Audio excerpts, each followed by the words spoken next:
कहानी डाकू से ऋषि तक का सफर। यह भारत की बड़ी चर्चित कहानियों में से एक है। उन दिनों रत्नाकर नाम का एक प्रसिद्ध डाकू हुआ करता था। उसके समेत कुल 4 व्यक्तियों का उसका परिवार था। एक दिन रत्नाकर से संत नारद टकराए। अब सलाह की भांति उसने नारद को भी बीच मार्ग में रोक लिया और स्वेच्छा से सारी कीमती वस्तु सामने रखने को कहा। हथियार से लैस रत्नाकर की आवाज उसके शब्द जैसे ही प्रचंड थी, परंतु नारद के भयभीत होने का सवाल ही नहीं उठता था। यूं ही जिसे भय पकड़ ले वह संत कैसा। सो नारद ने तो बिना घबराए रत्नाकर से एक सीधा सवाल किया, तुम यह पाप में हिंसा का मार्ग छोड़ क्यों नहीं देते हो?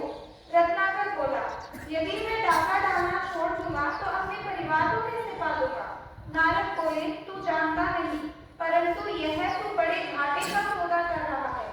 डाके डालने का हिंसा करने का पूरा पाप तेरे सर लग रहा है और तेरे परिवार के बाकी 3 सदस्य मुफ्त में मजा ले रहे हैं।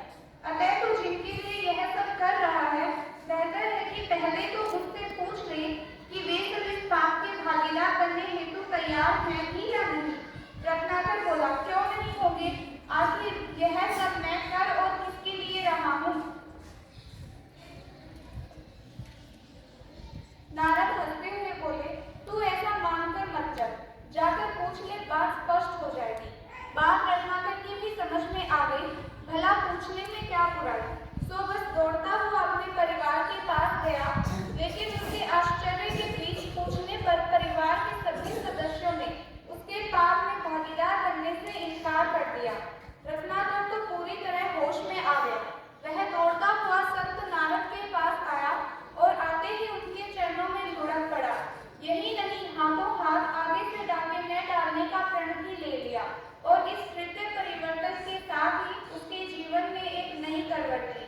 देखते ही देखते वह रत्नाकर डाकू से वाल्मीकि ऋषि हो गया।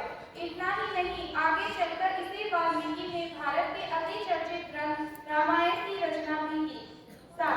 जो कोई भी अपने परिवार को सुख शांति व समृद्धि हेतु कोई भी कार्य सीमा लांघने को तैयार हो जाते रहते हैं, या जो अपने परिवार हेतु अपना जीवन कुर्बान कर रहे हैं, उन सबों को एक बार होशपूर्वक सोचने की जरूरत है कि क्या परिवार का हर सदस्य समृद्धि पाने हेतु अपनाए जा रहे उनके अच्छे बुरे मार्ग से सहमत है। संकट आने पर वे उनके साथ रहने वाले हैं और फिर कुदरत की इस लीला में जहाँ मनुष्य अकेला आता वह अकेला ही जाता है, वहाँ क्या वाकई कोई किसी के लिए स्थायी तौर पर कुछ कर सकता है?